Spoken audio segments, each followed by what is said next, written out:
Alhamdulillahi Rabbil Alamin. Allahumma salli wa sallim ala Sayyidina Muhammadin wa ala alihi wa sahbihi ajma'in, amma ba'du. Fa inna asdaqal hadits kitabullah wa khairal hadi hadi Sayyidina Muhammadin sallallahu alaihi wasallam, wa syarrul umuri muhdatsatuha wa kullu muhdatsatin bid'ah wa kullu bid'atin dhalalah wa kullu dhalalatin finnar.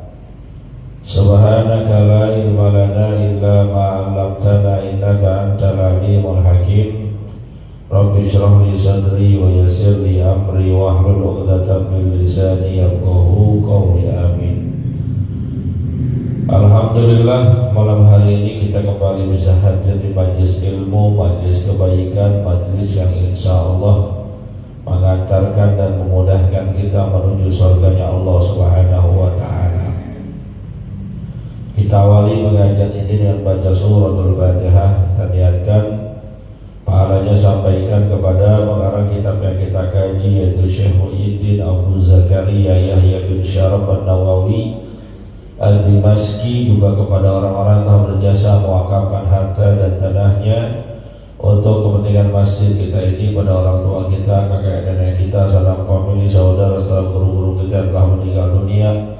Wabil khusus mereka yang pernah menyebarkan ilmunya di tempat kita, di antaranya almarhum al-Maghfurlah Kiai Haji Ahmad Ripian Hidayat Irsi, almarhum al-Maghfurlah Kiai Haji Abdul Rashid bin Haji Muhammad Siddiq, almarhum al-Maghfurlah Kiai Haji Abdul Rahim bin Haji Muhammad Siddiq, almarhum al-Maghfurlah Kiai Haji Anwar bin Haji Muhammad, almarhum al-Maghfurlah Kiai Haji Abdul Rahman bin Haji Salihun. Semoga Allah Subhanahu wa Ta'ala ampuni segala dosa dan kesalahannya. Allah terima amal ibadahnya. Allah jadikan kuburnya raudhah min riyadil jannah. Biniyatul qabul wa bijahir Rasul. Al-Fatihah.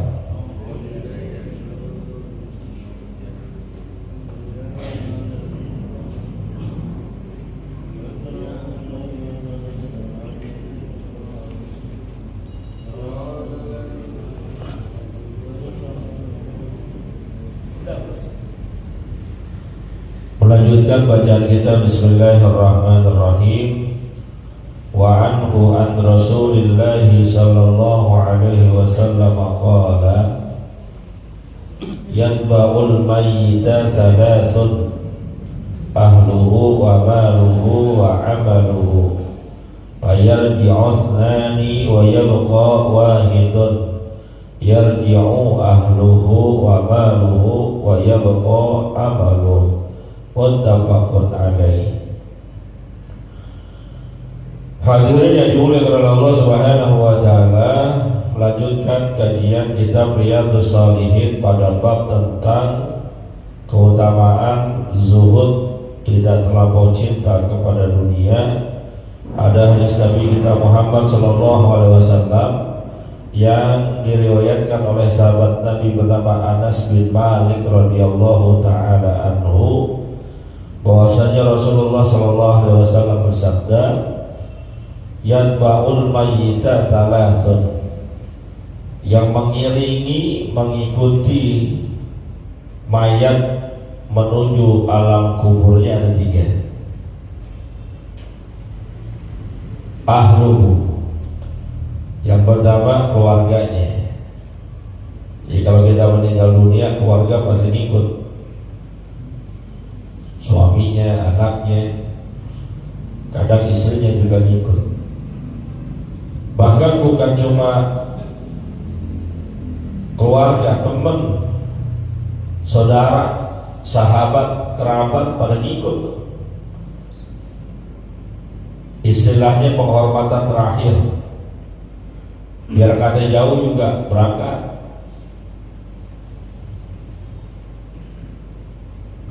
Semua ikut mengiringi jenazah kita yang sudah meninggal dunia menuju tempat peristirahatan terakhirnya.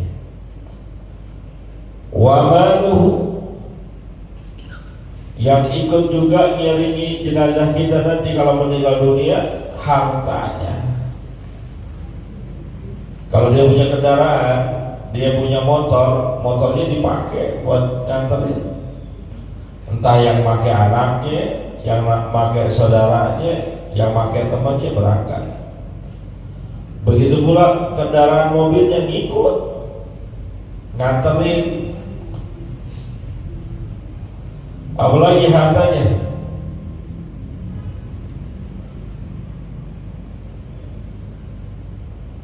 Uangnya ngikut gak? Uangnya kagak ngikut. Wa maluhu, yang ikut mengiringi jenazah ketika meninggal dunia. Wa amaluhu, pertama ahluhu, keluarganya, juga termasuk sahabat, kerabat dan teman-temannya. Yang kedua hartanya, kendaraannya ngikut semua. Yang ketiga wa amaluhu, amalnya juga ngikut, ngiringin. Dan amal yang ngiringin kita ketika menuju pemakaman kita bukan cuma yang baik doang, bukan cuma yang bagus-bagus doang. Amal jelek ikut, amal maksiat ikut. Karena bukan kita yang ngajak, bukan kita yang punya mau. Kalau kita yang punya mau sih, kita bisa bilang, ayo yang ikut ke saya yang sholat aja dah, amal puasa aja yang ikut, amal hadir majlis taklim ikut. Yang lain, yang maksiat gak usah. Itu kalau maunya kita. Tapi ini kan otomatis dan memang sudah ketentuan Allah. Ngikut, yang bagus ngikut, yang jelek, yang pahala ibadah ngikut, yang dosa maksiat juga ikut. Dosa mulut sembarangan, dosa dusta, bohong, janji palsu ikut. Dosa mata jelalatan ikut. Semuanya ikut. Kemudian kata Nabi, "Tsumma yarji'usnani." Setelah sampai pemakaman, diproseslah pemakaman kita. Yarji'usnani, maka yang dua pulang. Maka hadirin dimuliakan oleh Allah, kalau kita ngiringin pemakaman jenazah, apalagi seandainya itu jenazah orang-orang terdekat kita, orang tua atau pasangan atau anak atau guru atau kerabat yang dekat, ketika selesai pemakaman, yang lain pulang, kita jangan pulang dulu. Kalau kita kan biasanya tuh di kampung-kampung suka dibacain talqin ya. Rapi talqin, rapi pemakaman, tabur bunga, siram air mawar. Yang lain pulang, kita ini keluarga terdekat jangan pulang dulu. Duduk dulu, tamanin dulu. Itu sunnahnya begitu tuh. Tungguin, tambahin doa-doa khusus dari kita sebagai orang spesial, orang terdekat mereka sebelum meninggal dunia. Kita tambahin spesial doa buat dia.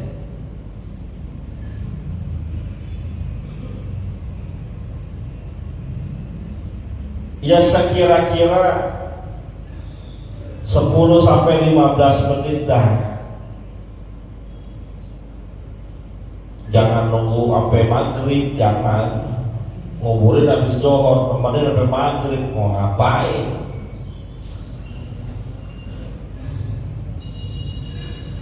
Bahkan kalau dalam riwayatnya dikatakan seukuran kira-kira orang Arab nyembelih otak, ngolitin nyincangin bagian. Orang Arab bukan kita. Kok kita kan lama. Sapi atu aja bisa setengah hari ini. 10 sampai 15 menit dah. Temenin. Karena saat itu yang ditungguin oleh mereka benar-benar diharapin adalah doa-doa dari kita orang terdekat. Bukan kembang sama air mawar, bukan. Kembang sama air mawar mah cuma tradisi, adat, kebiasaan. Mau dilakuin silakan, gak juga gak apa-apa. Yang masih ada bersinggungan dengan syariat itu, tanemin batang pohon yang masih bisa mungkin hidup, tanemin di atas musarahnya, di palanya gak apa-apa. Kenapa? Yang masih ada kemungkinan hidup. Kenapa? Karena mereka itu kalau hidup, pohonan kalau hidup bertasbih. Sabbahalillahi ma bis samawati wa ma fil ard. Bertasbih kepada Allah seluruh makhluk yang ada di langit dan juga yang ada di bumi. Pohonan itu makhluk Allah bukan? Makhluk Allah, mereka akan bertasbih. Harapannya kalau dia bertasbih meringankan azab kubur kalau seandainya itu jenazah ada dosa dan tervonis mendapatkan azab kubur. Dasarnya mana? Firman Allah Ta'ala, wa ma kana Allahu liyu'azzibahum wa anta fihim. Allah tidak akan memberikan azab kepada penduduk bumi selama Nabi Muhammad masih ada. Makanya mohon maaf nih, dosa umat akhir zaman termasuk umat Rasulullah di awal itu gede-gede banget. Tapi kenapa nggak diberikan azab, nggak diturunkan azab oleh Allah? Karena ada jaminan dari Allah, wa ma kana Allahu liyu'adzibahum wa anta bihim. Dan tidaklah Allah akan memberikan azab kepada mereka para pelaku maksiat selama Rasulullah masih ada. Lalu Rasulullah meninggal dunia, apa jaminannya? Wa ma kana Allahu mu'adzibahum wa hum yastaghfirun. Dan Allah gak bakalan nurunin azab kepada para pelaku maksiat selama di sekitar mereka masih ada makhluk-makhluk Allah yang beristighfar, bertasbih kepadanya. Maka mohon maaf, itu pohon-pohonan yang bertasbih, beristighfar kepada Allah secara tidak langsung membuat jenazah yang ada di dalam kuburnya tidak akan diazab. Itu makanya mohon maaf, jangan gampang main nyalain orang aja. Ngapain pakai ditanam-tanamin pohonan di atas kuburan? Rasulullah cuma taruh tanda batu doang sebagai tanda bahwa itu makam. Ngajinya kurang jauh.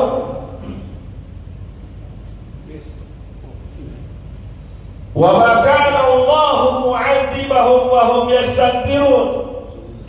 Kalau masih ada yang beristighfar, masih ada yang berzikir, masih ada yang bertasbih, Allah gak bakalan turunin azab.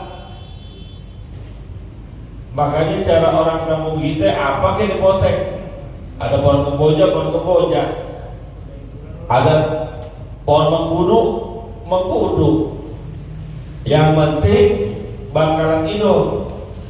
Makanya pohon kemboja kan gampang banget hidup tuh, ada dipotekin mulu taruh. Mengkudu juga begitu. Itu dasarnya.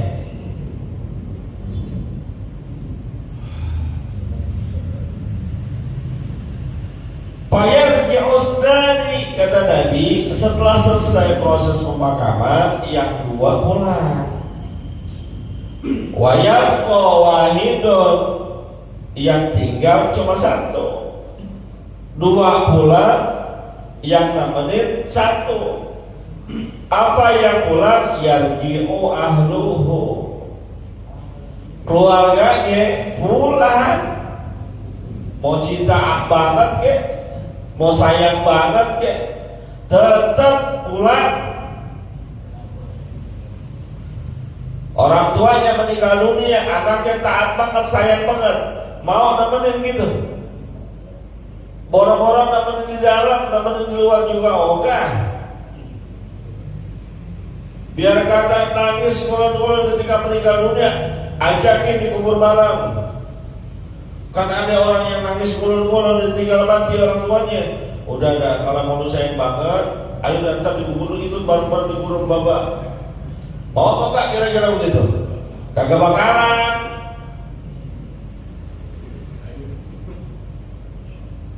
Maka kalau di tempat orang meninggal dunia, anaknya lagi ngulun-ngulun banget begitu, buru-buru ambil Quran, baca Quran,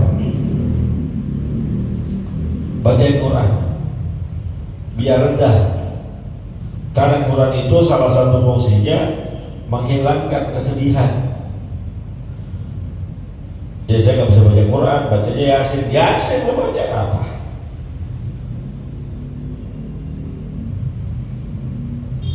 Pulang, anak pulang, suami istrinya meninggal, sayang banget, mau nggak nemenin? Udah boro-boro, apalagi model kayak Ustaz Agus, bukan main. Sebelah kiri atas air mata, sebelah kanan ngelirik matanya. Enggak, kita sayang banget sama bini kita meninggal dunia, dikubur dia, kita mau ikut kagak bakalan. Seorang istri juga begitu, biar kata janjinya cinta sehidup semati. Meninggal suaminya, sedih dia. Ketika selesai pemakamannya, pulang, semua pulang. Temennya juga pulang, temennya teman nongkrong, ngaji bareng, ke masjid bareng, kongko bareng, nyari nasi uduk bareng, pokoknya bareng terus dah. Nempel bareng. Meninggal dunia temennya, mau nemenin, ya paling bentaran doang, setengah jam, habis itu pulang, semua pulang. Tuh, keluarganya yang sayang banget aja pulang, apalagi temen, apalagi wabalu, hartanya juga pulang. Motor yang dipakai emang dipendem? Kagak. Mobilnya dipendem? Kagak. Dulu, kalau dulu, mohon maaf, dulu katanya kalau orang Cina meninggal dimasukin duit dulu katanya. Tapi karena sering dibongkar-bongkar, dicolong, ada sekarang dimasukin duit-duitan, duit monopoli. Kagak, hartanya kayak gitu dipendem, enggak. Dia punya duit ratusan juta, punya emas bergerak-gerak, dikuburin di situ, kagak pulang.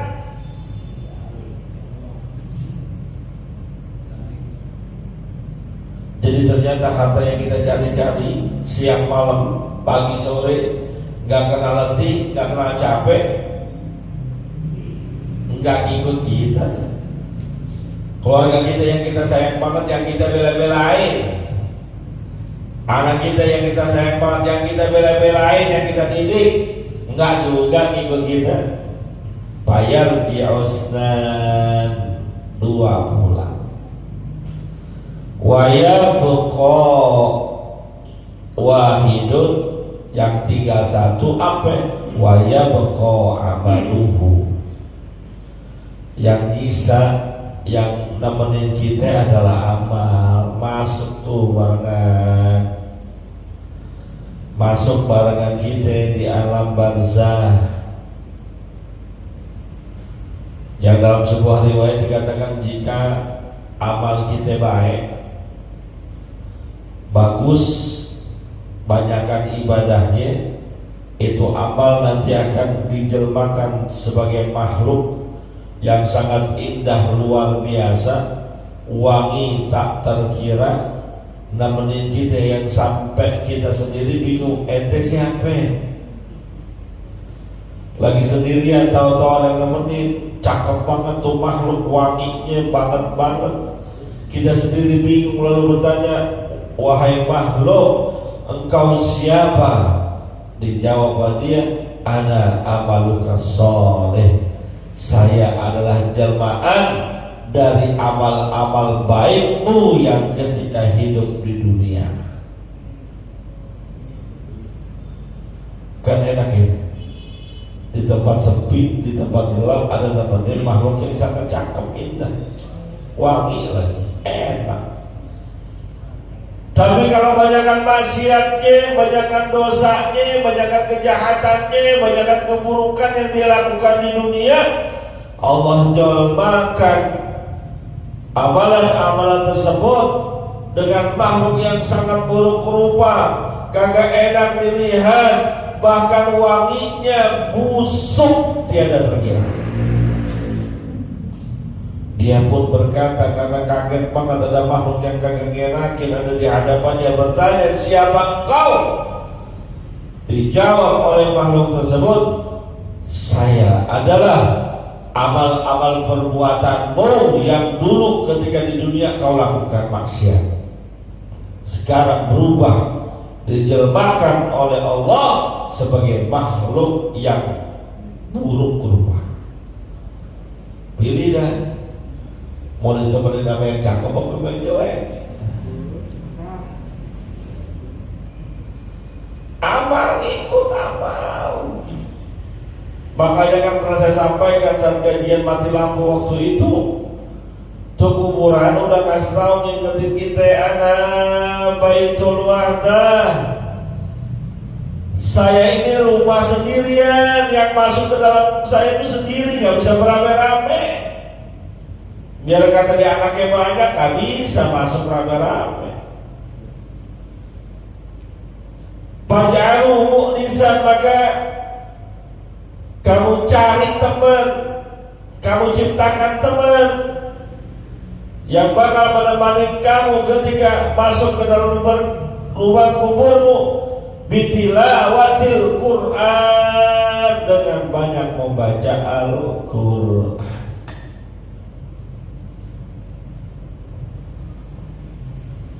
Semakin banyak kita baca Quran, maka semakin bagus nanti Allah jelmakan makhluk yang bakal nemenin kita. Semakin jarang kita baca Quran atau semakin tidak pernah baca Quran, semakin buruk nanti makhluk yang Allah jelmakan nemenin kita. Ayo, kuburan juga ngingetin kita, ana baitul zulmah panawwiruni biqiyamil lail. Saya ini rumah kegelapan gelap, kuburan itu gelapnya luar biasa. Bukan hanya bagian atasnya, bagian dalamnya juga gelap. Dalamnya 2 meter, ditutup dengan dinding ari-ari, ditutup lagi dengan tanah, gelap. Panawwiruni, maka terangilah aku, bawa lampu dari dunia. Lampunya apa? Bukan pilih mah lampu dunia, ada masa ada luar sana. Apa lampu yang bakal nerangi kita di dalam kubur? biqiyamil laili, dengan banyak kamu sholat malam tahajud, maka tidur jangan kebablasan. Boro-boro qiyamul lail subuh juga kagak.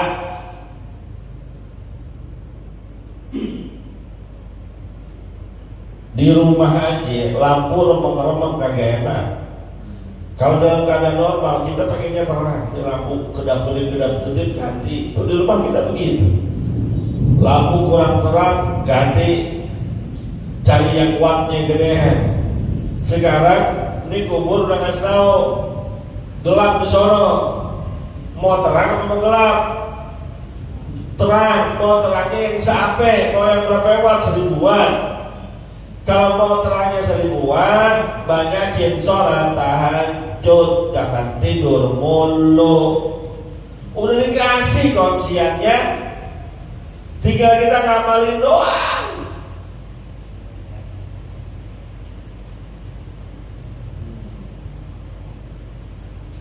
Emang berat ya, berat apalagi hujan.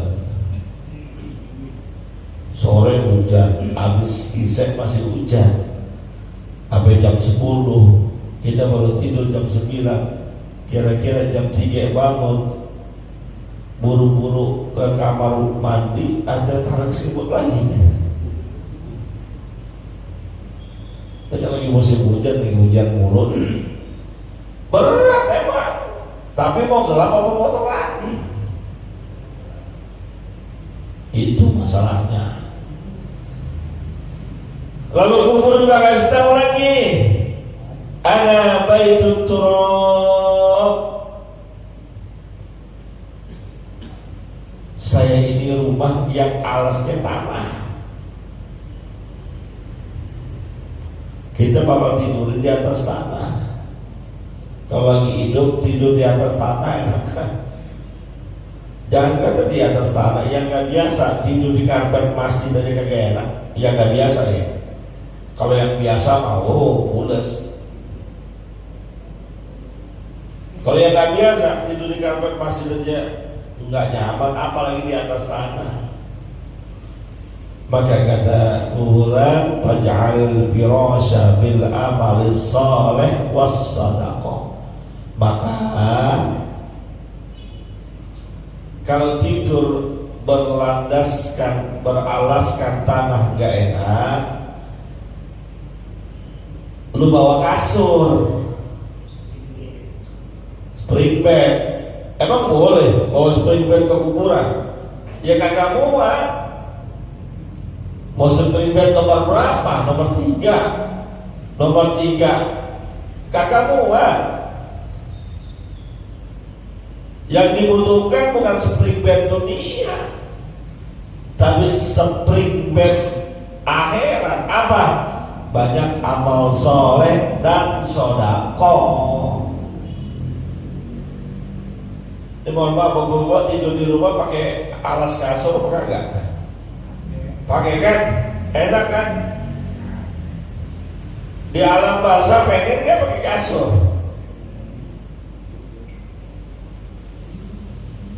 Pakai yang bagus apa yang jelek? Spring bed juga kan modelnya macam-macam. Yang kagak ada bermerek tuh alasnya papan, oper. Salah-salah buatan dikit, pennya nongol. Yang namanya murahan tuh dapat tuh harga 500-600 ribu. Coba yang rada enakan yang bermerek. Ada kasur tuh sampai 200 juta harganya. Saya gak bayangin tidur di atas kasur 200 juta bagaimana rasanya. Empuknya kayak gimana.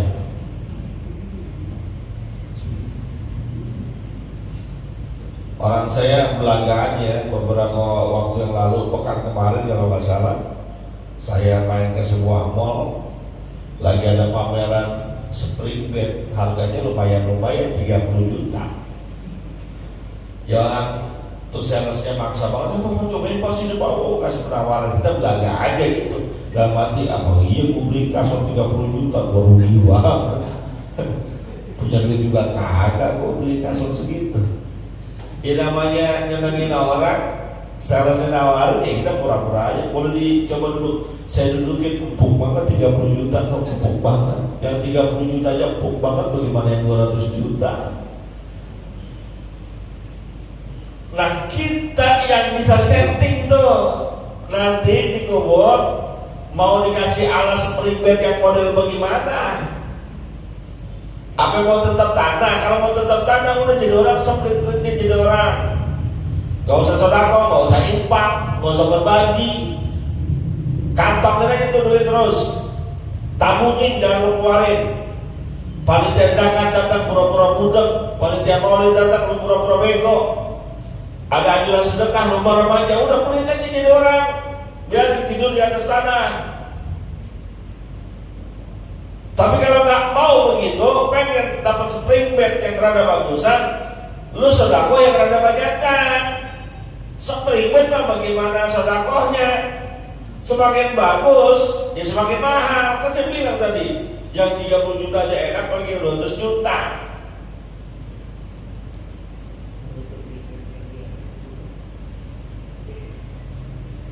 Sedekahin harta. Saya udah usah sedekah. Berapa duit? Ya 2.000. Kalau Jumatan 2.000. Pengajian 2.000. Kira-kira dapat spring bed yang model gimana ya? Lu hitung aja dia. Kalau 2.000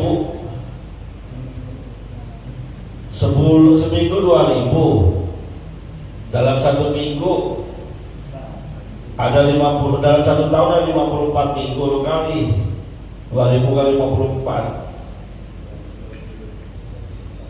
1.200.000 kali 10 tahun anggap 12 juta ya lumayan dah daripada kagak. Pribadi 12 juta udah cakep udah. Lu gak percaya lu pergi ke Blok A sono, udah lumayan, tapi belum yang high quality. Kalau mau yang high quality, tambahin sedekahnya. Begitu. Jangan pelit, jadi orang yang pelit, karena bakal ngerugiin kita. Pelit bakal ngerugiin kita. Apalagi kata tuh kuburan, saya ini adalah tempat banyak binatang-binatang melangkah. Ada ulet, kadang ada kalajengking. Maka hindari buang yang begitu-begitu dengan cara banyak baca bismillah ketika mau berbuat sesuatu. Dan kita kadang kelupaan baca bismillah. Padahal Nabi kita Muhammad SAW sabdakan, kullu amrin dzibalin la yubda'u bihi bismillahirrahmanirrahim fahuwa aqta. Setiap perbuatan yang mengandung unsur kebaikan kita tidak mulai dengan baca bismillah, maka akan terputus keberkahannya. Minimal bismillah. Mau ngapain aja, tapi perbuatan bernilai kebaikan, bukan perbuatan sia-sia. Perbuatan bernilai kebaikan itu misalnya kita mau wudu nih, mau wudu bismillahirrahmanirrahim. Emang boleh Pak Ustaz baca bismillah mau wudu? Boleh, kalau wudunya di tempat wudu. Kalau wudunya di WC, bismillahnya jangan kencang-kencang, dalam hati aja bismillah. Mau pakai baju, bismillah. Naik kendaraan, minimal bismillah. Pakai sandal, bismillah. Semua berunsur kebaikan, bismillah. Mau makan, bismillah. Mau minum, Bismillah, mau naikin bini, Bismillah, coba lu baca apa kagak? Gak keburu kali udah. Baca Bismillah, bernilai kebaikan baca Bismillah. Semuanya, mau tidur juga Bismillah, mau keluar rumah Bismillah, semua Bismillah. Amalan-amalan yang mengandung unsur kebaikan. Tapi kalau amalan-amalan lalai nggak boleh. Mohon maaf nih, mohon maaf banget. Mau nyolong mangga, nyambit, ada mangga orang kita pengen sambit pakai sendal batu, kan nyolong namanya dia. Bismillahirrahmanirrahim, nggak boleh itu. Istihza namanya, mengandung unsur penghinaan. Hatta kata ulama, untuk unsur-unsur yang lalai saja nggak boleh. Main catur ya. Yuk kita mulai permainan catur ini dengan baca Bismillahirrahmanirrahim. Buka pion, nggak boleh. Main gaple kan suka main gaple ya. Pak Wawan suka main gaple nggak? Iya. Ayo sebelum kita main gaple kita baca Fatihah dulu dah. Jangan. Itu unsur lalai soalnya. Takutnya mengandung istihza, penghinaan kita terhadap zikir dan ayat-ayat Quran. Gak usah lu main gaple aja udah. Lu main catur aja, jangan pakai Bismillahirrahmanirrahim. Ini kata sebagian ulama. Jangan. Saya bisa main catur, main gaple gue juga bisa. Remi gue jago, lu gak percaya boleh bertarung sama gua. Sekedar bisa gitu. Cuma jangan Bismillahirrahmanirrahim, jangan.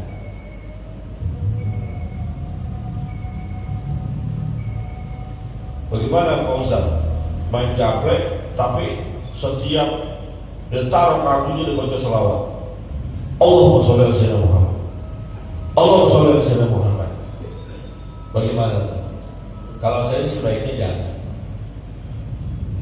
Walaupun mohon maaf nih, walaupun baca sholawat sambil lalai itu diterima. Sambil lalai itu sambil ketawa-ketawa, sambil dengerin musik kita baca sholawat, itu diterima sholawat kita. Apalagi serius, sambil dengerin musik kita baca sholawat kita nyampe. Tapi kalau menurut saya ya, walaupun mungkin ada yang beda pendapat, kalau menurut saya janganlah, gak pantas. Masa nama Nabi sholawat pakai buat main gaple. Walaupun main gaple itu nggak haram, nggak Pak, main gaple itu sama dengan permainan biasa, sama selama nggak pakai duit. Kan yang bikin haram judinya. Kalau gaplenya enggak, yang bikin haram judinya. Main gaple sekali lewat bayar goceng. Kan ada orang beli main gaple ya. Pokoknya kalau lewat bayar goceng, tahu nggak? Lo lewat. Ya mau main kartunya nggak ada gitu, tahu ya Pak? Bayar goceng kan begitu. Lewat bayar goceng, ntar yang menang yang ambil begitu. Tahu aja ntar ya, gue pernah liatin orang main begitu. Atau main kiu-kiu. Kan main gaple buat main kiu-kiu bisa ya. Atau main samgong, atau main samgong. Ya usah tahu dah, gue gak usah ceritain. Jangan, tapi itu jangan. Kalau menurut saya jangan, karena walaupun ini permainan, tapi diidentikan dengan judi, jangan. Ya lo mau baca sholawat dalam hati aja, jangan sengaja Allahumma sholli ala sayyidina Muhammad. Keluar malam menang, Allahumma sholli ala sayyidina Muhammad. Jangan, gak pantas. Karena nama Nabi kita itu begitu mulia, gitu ya. Walaupun mohon maaf nih, kalaupun ada yang beda pendapat sama saya, ya silakan, itu pendapatnya, gitu. Saya mengambil pendapat yang sebaiknya jangan, untuk yang lalai itu jangan menggunakan lapas-lapas yang mulia, gitu jangan ya, gitu. Wallahu a'lam bishawab. Al-Fatihah.